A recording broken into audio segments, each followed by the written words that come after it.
Tak for det, Lone, og der er flere vejrudsigter hele morgen og formiddagen her på TV2. Og nu skal du altså lige kigge godt på denne her flaske, fordi den indeholder nemlig folie.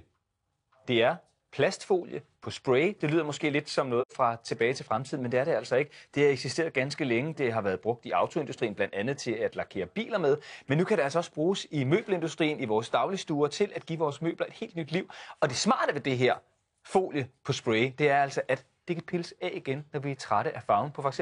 den her lampe. Ulrik Foss, godmorgen og velkommen. Godmorgen. Du er designer og gør det selv, mand, og i dag der skal du vise os, hvordan vi kan bruge det her.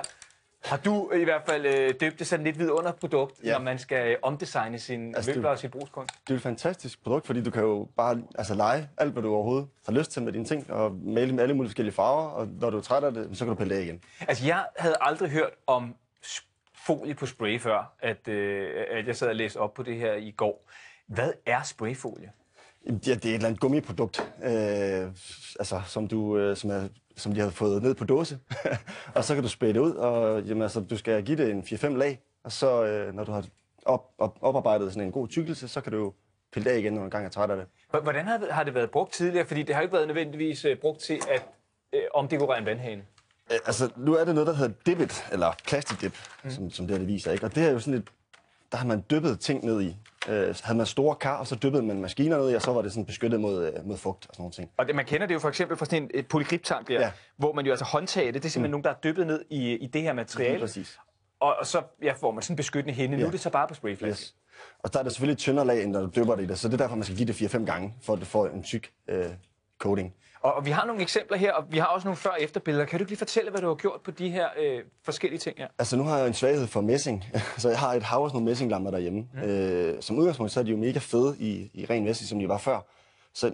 Men der sker jo ikke noget ved at lege med dem, så jeg har bare sådan, den er den store, den er malet armigrøn, og den har jeg malet brun og hvid. Og ja, de har faktisk også været sorte begge to. Så når jeg så bliver træt af at kigge på det, så kan jeg pille det af. Og det er jo det, der er det smarte, fordi i udgangspunktet ser det jo bare ud som om på tv, at det her er spraymalet, og så skal man altså på en eller anden måde male det over igen, hvis man vil have en ny farve. Men det skal man ikke. Man kan nemlig bare pille det her af. Det viser vi lige om lidt. Men lad os lige prøve at se først, hvordan gør man egentlig det her? Fordi du har taget en anden klassiker med. Ja, det er Werner Panton-lampe. Jeg har taget en god gammel klassiker med. Den har jeg fået af min kære mor. Og bare rolig, mor. Det kan tages af igen. Det er vigtigt at sige, når du skal spraye med det her, så skal du altid have det varmet op inden, så du får gummet ind i flasken, så det bliver flydende. Ja. Ryst det cirka et minut, og så kan du gå i gang med at spraye. Og jeg skal bare lige sige... Maske. Præcis. Altid maske. Nu demonstrerer vi, at vi gør det meget hurtigt, og holder vejret imens, men det må man altså ikke derhjemme. Så der starter vi med at bygge et tyndt lag på. Ja. Og det er bare sådan til at binde. Så det skal ikke være mere end sådan der første gang. Og anden gang, nu her, der er jeg ved at lave sådan en dejlig kaffekop. Og lader man det så tørre? Så lader man det tørre. Ja. Og så når den har fået 2 gange, så er det så lidt tykkere anden, eller når giver det næste gang, og så kan man give sådan en ordentlig tyk lag på der. Ja. Og hvor mange gange skal man igennem det der? 4-5 gange. Ja. Altså, men jo flere gange, jo bedre, fordi jo tykkere bliver folien, og jo nemmere bliver det at pille af. Det kan godt være, at det bliver pænt efter 2-3 gange, men så kan du bare ikke pille det af. Kan man nu, Werner Panton-lampen er svær at få i opvaskemaskinen, men koppen der, altså kan man smide den i opvask? Det kan du godt, ja. Det er vigtigt at sige, at det skal tørre, eller ikke tørre, det skal hærde i cirka 3 uger. Så de første 3 uger, der er for eksempel der blandingsbatterier, det skal du begynde at tørre af, eller afkalke eller sådan noget. Det skal du bare lade være. Man kan faktisk se, hvad der sker, hvis man ikke lader det hærde, fordi der er en lille bitte ris her, og det er simpelthen fordi, den ikke er hærdet færdig endnu. Ja. Men efter 3 uger, så er det altså... Så er det helt færdigt. Altså forestiller du sprayer din bil, du kan køre den i vaskehal og alting, så altså, det kan holde til alt. Det er virkelig, virkelig robust.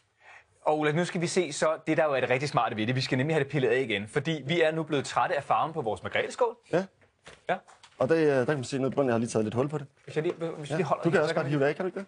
Kan det? Ja, det tror jeg godt, du kan. Se mig, jeg gør lige her. Sådan der. Så skal du bare hive til. Det er smart, hva'? Det er smart. Det er jo sindssygt smart. Ja. Og så, altså, er der produkter, man ikke må spraye på? Fordi jeg tænker i udgangspunktet, nu siger du det, at man skal stå med maske, og man skal alt muligt, og det skal hærde, og sådan, så tænker jeg også bare, nej, så går min Werner Panton-lampe måske i stykker. Når jeg så har taget det af igen, ikke? Altså, så grundlæggende så siger det, at du skal altid starte med en hvid eller en sort folie som det første lag, så der ikke er nogen farvestoffer, for eksempel for nogle af de andre farver, som trækker ind i produktet. Så start med enten en hvid eller en sort, og så kan du give alle de farver, du vil, ovenpå bagefter. Okay. Og så er det noget med, at det må ikke være sugende underlag. Altså, hvis jeg nu gav den her træplade her, plastikdip, så vil jeg ikke kunne trække det af, så vil farven trække ned i. Så det skal være et hårdt og et lakeret underlag. Går det godt for dig? Det går da super godt. Det er virkelig smart, det må jeg bare sige. Og man kan jo overhovedet ikke, altså hvis man ser på den her, man kan slet ikke se, at den har været med i. Og Det er sjovt, og det er det, der er så sjovt ved det her. Du kan bare lege, du kan give dem alle mulige mærkelige farver, selvom det er en designklassiker.